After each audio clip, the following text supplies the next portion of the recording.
When I first walked through the side entrance of St. Mary's Medical Center in Grand Rapids, I didn't think anything extraordinary would happen.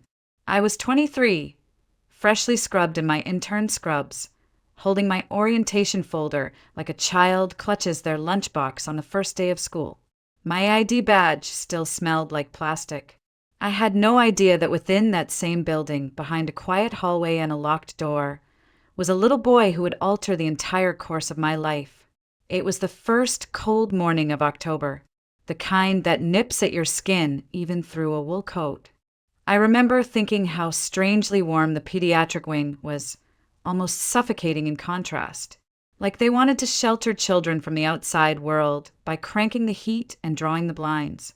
But the warmth didn't hide the exhaustion on the nurses' faces, the kind that goes deeper than fatigue, the kind that lives in your bones.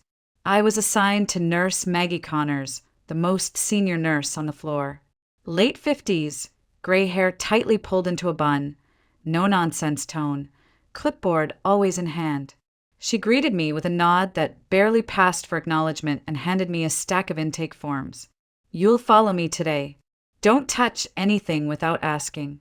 Don't interrupt unless someone's bleeding out." We walked the floor, one hallway after another. Each room had its own rhythm, beeping monitors, soft lullabies, the occasional cries of colicky infants. Maggie spoke in clipped sentences. "This is the med supply room. That's the observation bay. Rooms 201 through 205 are for children with guardians. Rooms 206 and 207, those are different." She stopped abruptly in front of a door at the end of a quiet corridor. There was a glass partition separating it from the rest of the ward. A simple sign on the wall read, "Pediatric isolation restricted access." Maggie turned to me, voice lower now. "This is the quiet room," she said. "We call it that because the children in here, they don't cry much anymore. These are the ones left behind. Parents walk out once they hear the diagnosis. Papers signed. No second thoughts." I didn't know what to say. My throat tightened as she pushed the door open. Inside were 4 metal cribs, lined against the wall. One child had hydrocephalus, another, a 2-year-old girl, lay still as stone with eyes too wise for her age. But it was the smallest one, farther back, barely moving, that drew me in. 6 months old, if that. His limbs twitched occasionally, uncontrolled. His face was pale, lips chapped, but his eyes were a deep, quiet brown. He wasn't crying, just watching, like he'd already learned not to expect anything from the world. "That's Noah," Maggie said. "Cerebral palsy, mild respiratory issues. His mother handed him off the day after delivery. Said she wanted to live her life, not take care of a mistake." I stepped closer to the crib. Noah didn't flinch, didn't blink, but something in me shifted. I didn't know it yet, but in that moment, I was already becoming his mother. My first week passed in a blur of forms, rounds, and hushed hallway whispers. Most of my fellow interns buried themselves in charts or clung to their mentors like lifelines. But my mind, it always drifted back to that quiet room. To Noah. Every time I had a break, even just 10 minutes, I found a reason to go back. Check a monitor. Drop off a blanket. Ask Maggie a vague question. And every time he was there. Still. Silent. Watching. On my 6th night, the pediatric unit exploded with chaos. 3 emergency admissions, 2 fever spikes, 1 child seizing. The halls rang with beeping monitors and footsteps pounding linoleum. Maggie's voice cut through the noise like a whip, sharp, practiced, exhausted. "Dawson, 3rd room. You're on vitals." I worked 13 hours straight. No break, no food, just procedure after procedure until my hands moved on autopilot and my brain dissolved into static. It wasn't until the sun began rising, casting a gray wash over the windows, that I realized I hadn't checked on Noah. Panic snapped me out of my fog. I dropped everything and ran down the long corridor, heart hammering, mouth dry. The door to the quiet room was slightly ajar. A soft draft spilled out, cold and metallic. I stepped inside and froze. The room smelled wrong. Not like baby formula or antiseptic, but stale diaper and something faintly sour. I looked at the whiteboard. Every crib had a feeding time chart beside it. Noah's last mark was at 7 p.m. It was now past 5 a.m. More than 10 hours. I blinked at the board again, trying to make sense of it. Maybe someone had forgotten to mark a feeding? But the room itself told the truth. No fresh bottles, no signs of cleanup, no log chart notes. The rotation sheet must have been missed in the chaos. No one had double-checked. I rushed to his crib. His body lay curled in a fetal position, motionless. His lips were cracked, cheeks hollowed. His chest rose and fell so slowly I had to lean in just to see it. And then I heard it. Not a cry, not even a whimper. Just the faintest sound. A dry, ragged little gasp. Like he didn't believe he'd be heard, but he still hoped. That sound broke something in me. I shouted down the hall. Who was on night feed rotation? A sleepy-eyed nurse poked her head out of the staff room. It was Lila, the new girl. But with all the admissions, I think. Maggie said the priorities were ICU and fevers. Priorities. I looked back at Noah. He had become a non-priority. A child so forgotten. Even his hunger had learned to whisper. I gathered him into my arms. His head slumped weakly against my shoulder. He didn't resist. He didn't reach for me. He just existed. I'm here, I whispered, clutching him tighter. I'm so sorry. And then, without thinking about protocol or shifts or policy, I made a decision that would change everything. I stayed. I bathed him, fed him, cleaned the air around his crib, watched every rise and fall of his breath like it was sacred. And when the sun finally painted the walls in pale gold, I kissed his forehead and said, "You will never go hungry again. Not on my watch." That morning, when the rest of the hospital stirred awake and nurses switched shifts like nothing had happened, I was still there, sitting on the floor of the quiet room. Noah cradled in my arms. He had finally finished the bottle, half an ounce at a time, and drifted into a heavy sleep, one arm draped over my chest like he belonged there. And maybe he did. I stayed past my scheduled hours. No one questioned me. Maybe they thought I had been asked to help. Maybe they didn't care. Either way, I kept coming back. Every break, every free moment, I created a care schedule just for Noah. I adjusted his blankets, massaged his arms and legs to ease the muscle tightness. I warmed his bottles by hand when no one else bothered. The other interns thought I was overcompensating. Maggie warned me not to get too involved. But they hadn't held him. They hadn't seen the way his eyes flickered when I whispered his name, the way his tiny fingers curled instinctively around mine. One afternoon, I leaned over the crib to check his feeding tube, and he looked straight at me, really looked. Not that distant stare I'd seen on day one, but something clearer, something searching. That's when I said it. I promise, Noah, you will never feel invisible again. I didn't even know I was crying until I felt the tears drop onto the edge of his onesie. That same day, I skipped lunch and used the time to draw up his schedule. I posted it on the inside of the quiet room door.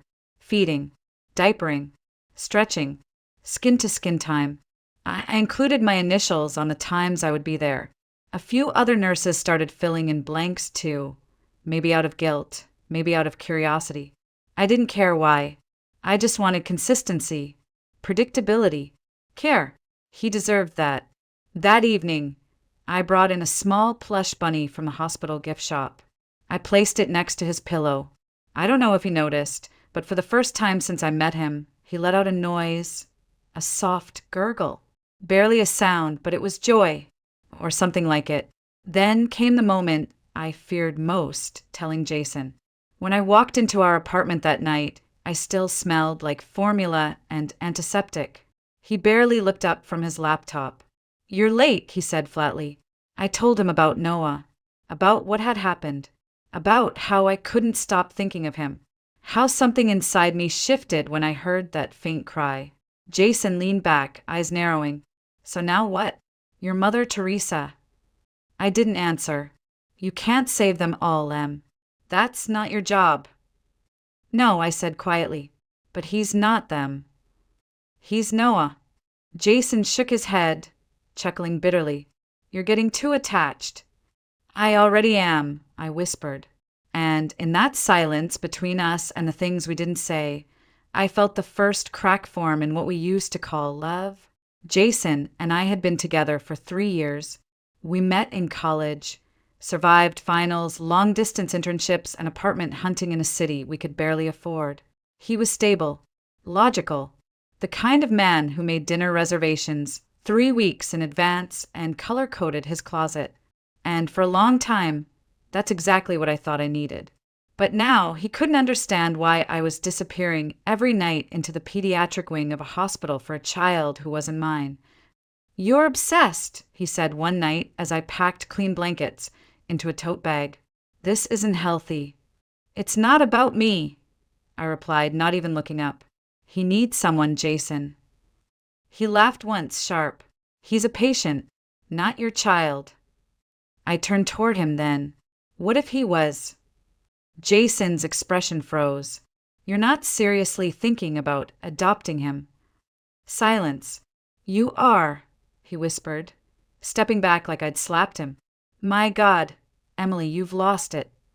No, I've found something that matters more than pretending I'm okay watching him fade away. Jason paced the room like a man trapped in a box too small. You think love is enough? That cuddling a broken baby makes you some kind of hero. I flinched. His voice softened, but not kindly. You're 23. You don't even have a job yet. What are you going to do? Raise a disabled child in a one-bedroom apartment on an intern's stipend? I'll figure it out, I said. You'll ruin your future. I looked at him then, really looked. And I realized something I hadn't before. Jason loved me as long as I stayed in the version of myself that made sense to him. Structured, predictable, ambitious. But love that only survives within conditions isn't love. It's control, disguised as concern. That night he left. He didn't slam the door. He didn't scream. He just packed a bag, paused in the doorway, and said, "Don't come looking for me." I didn't.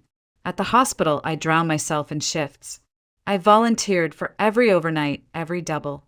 I studied Noah's diagnosis in medical journals, consulted with visiting specialists, learned every inch of cerebral palsy from books, videos, and pure desperation. Maggie noticed, of course. You're still human, Dawson, she muttered as we shared a vending machine dinner. Don't let the system chew you up. I didn't respond. I was afraid if I opened my mouth, the sob I'd been holding in for days would spill out all over the linoleum floor. But one thing had become crystal clear. I had already made my choice. Noah wasn't an obligation.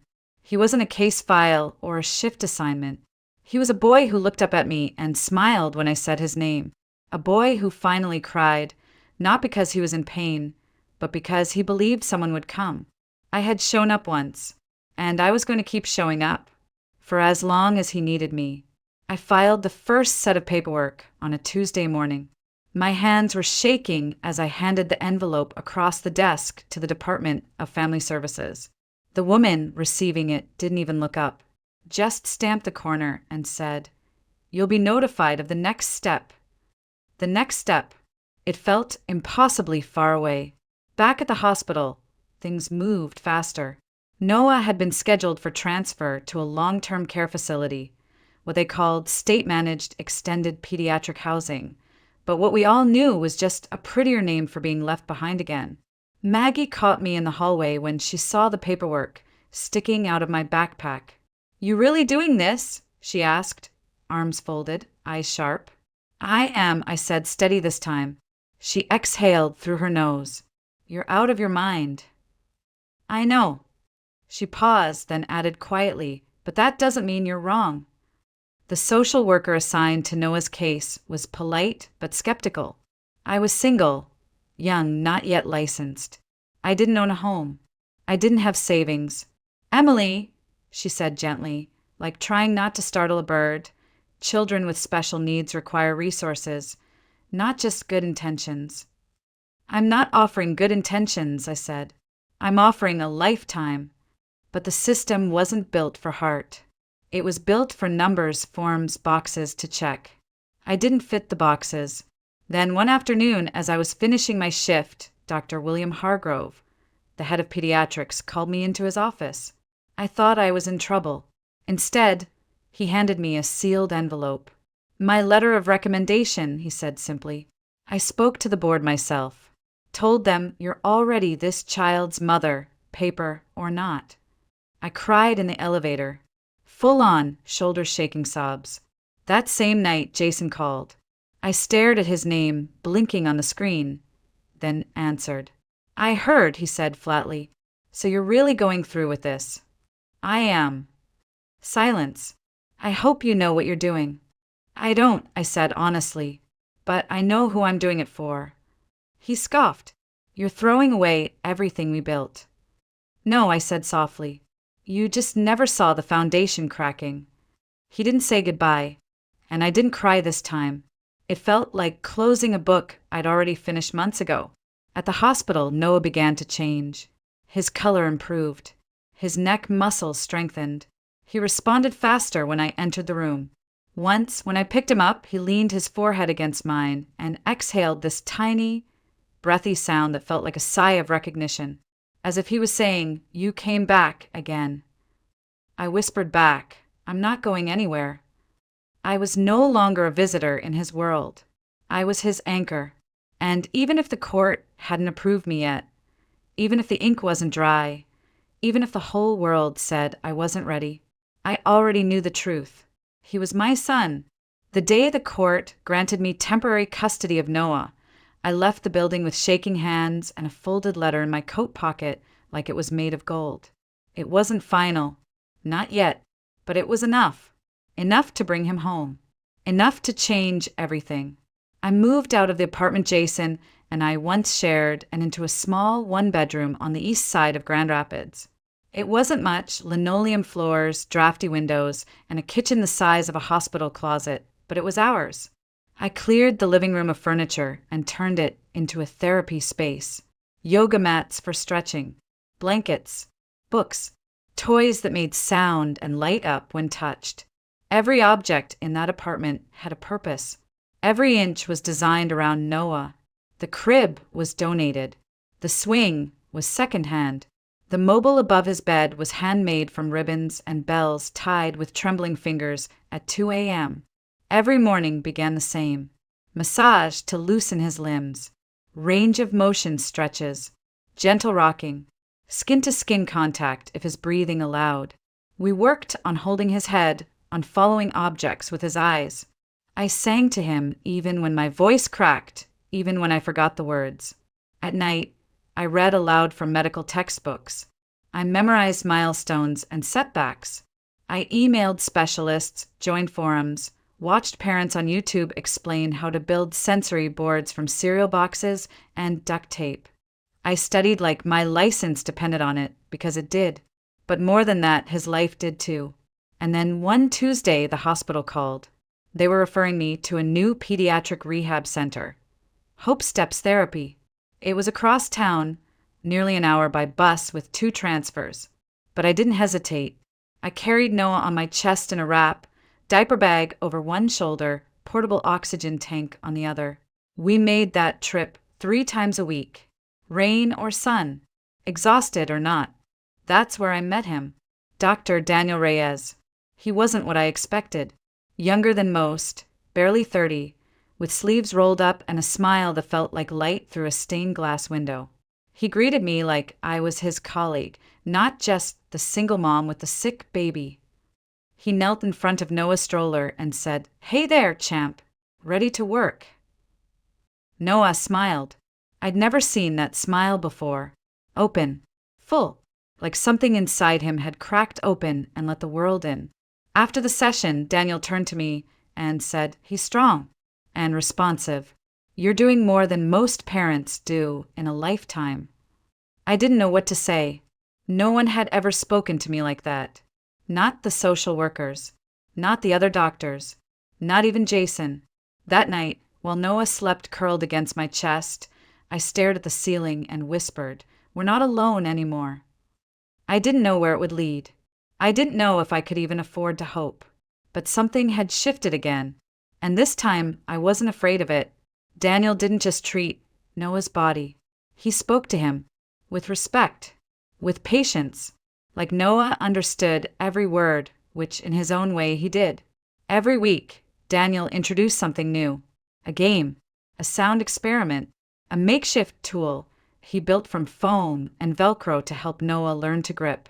But more than that, he brought energy, joy, a kind of hope I hadn't realized I'd been carrying alone for too long.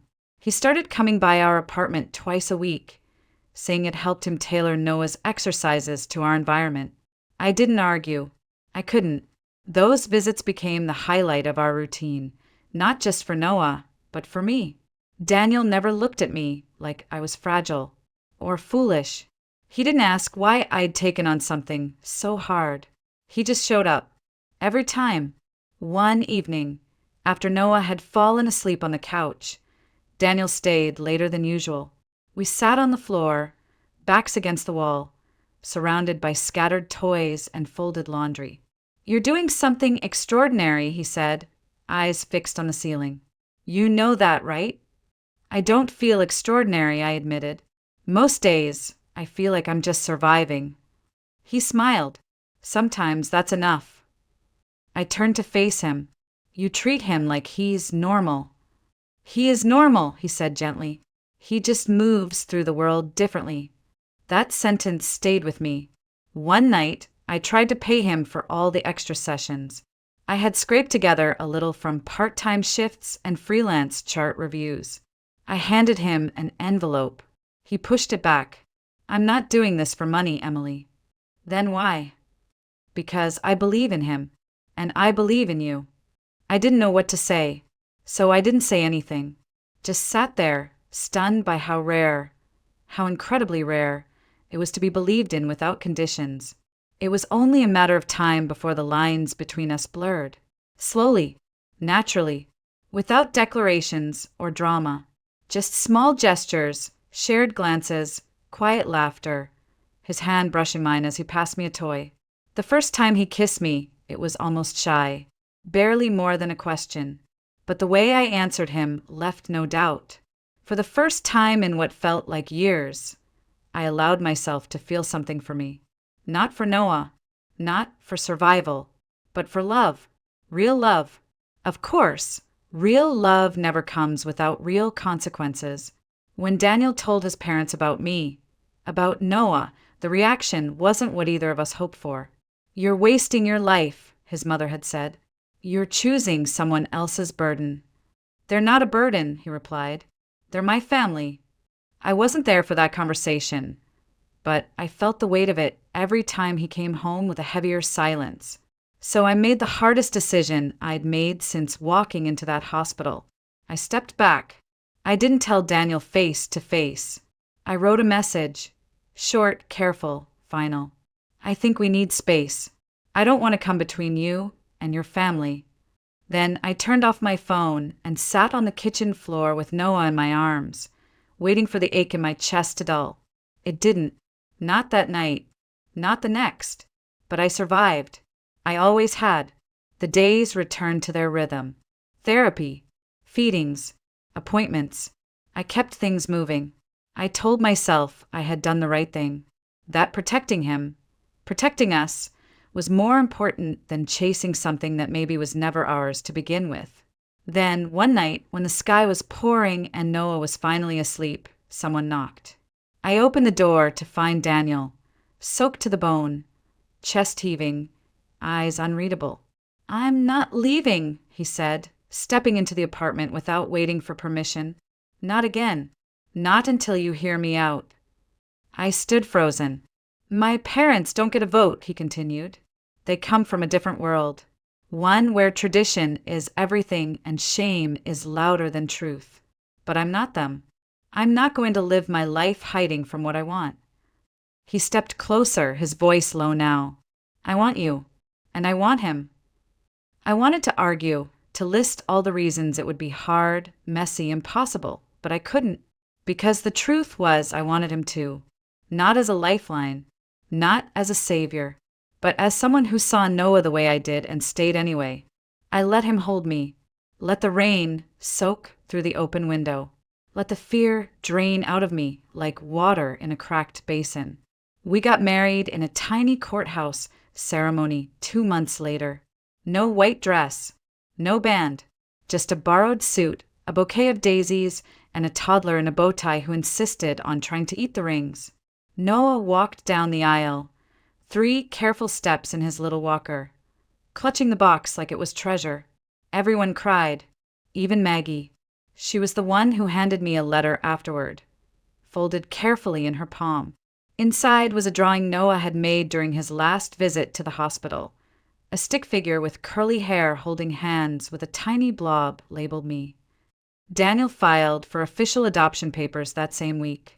The moment the judge banged the gavel and said, "Approved," he whispered, "I've been his father since the first time he smiled at me." Life didn't magically get easier, but it finally felt like it had a direction, a center. 3 people, once broken in their own ways, now fused into something whole. Not perfect, but whole. We were a family, and that was enough to keep going, no matter how far the road ahead.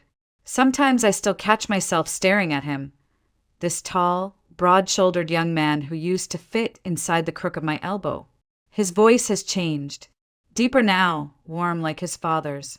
His stride is steady, purposeful, though there's still the faintest hint of a limp, a quiet echo of where he came from. Noah's a third-year psychology student now.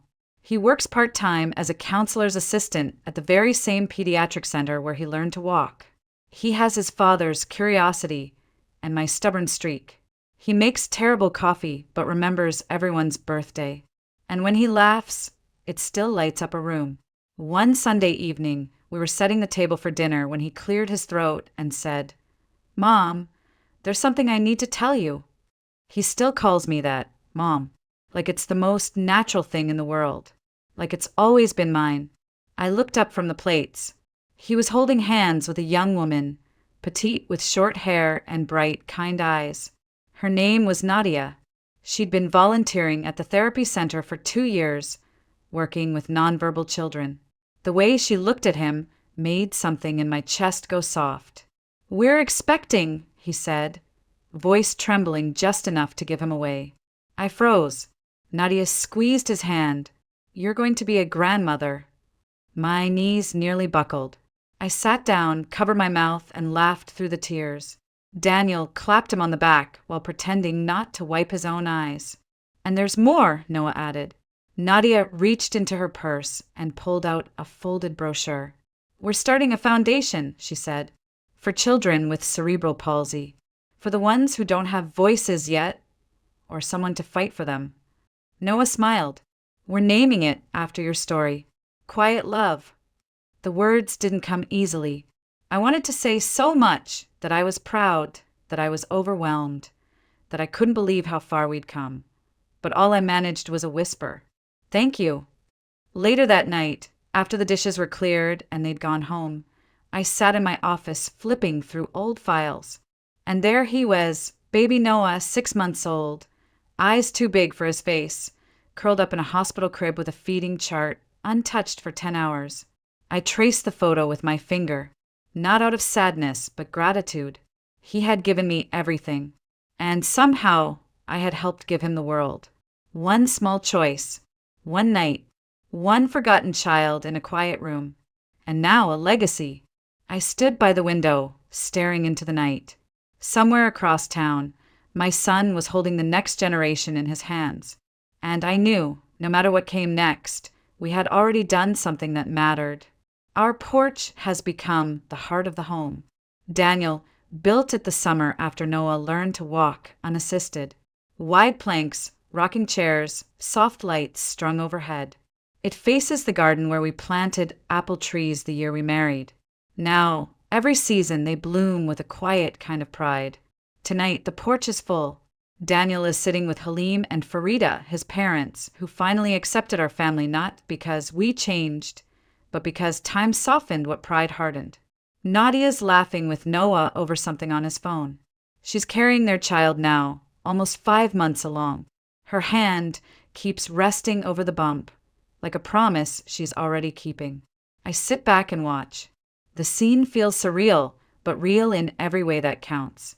Noah stands suddenly, grinning like he used to when he was little, and figure out something new. "We got the first major donor," he announces. "The foundation's going to open its first therapy scholarship next month." There are cheers, clapping, hugs. I don't say much. I just hold it all in, this moment, this life, and breathe. When the others drift inside for dessert, I stay behind. The night is cool. Stars scattered across a sky untouched by city light. I close my eyes and think back to a very different night. A hospital corridor, a silent room, a child no one remembered. And that sound, not even a cry really, just a dry, soft gasp, it still echoes in me. That moment wasn't just a turning point, it was the point. A single instant where love slipped in so quietly it didn't even need a name. It just settled in my bones and refused to leave. Sometimes I wonder what would have happened if I hadn't checked that room. If I'd been too tired, too jaded, too obedient to a system that told me which children were worth noticing. What if I'd walked by? But I didn't. I listened to the whisper the world ignored. And from that whisper grew a life, a family, a legacy. Daniel steps outside, 2 mugs of tea in his hands. He hands me one, leans against the railing beside me. We don't speak for a while. We don't have to. Then he says, almost a whisper, "You know, none of this would have happened if you hadn't stayed that night." I nod. "Noah, the foundation, us. I know." He looks at me. "You changed his life." I smile into the steam. He changed mine first. Because sometimes it's not the loudest voices that shape the world. Sometimes it's the quiet ones, the ones barely heard above the noise, the ones whispered at the edge of despair. "I'm still here." And someone finally hears them.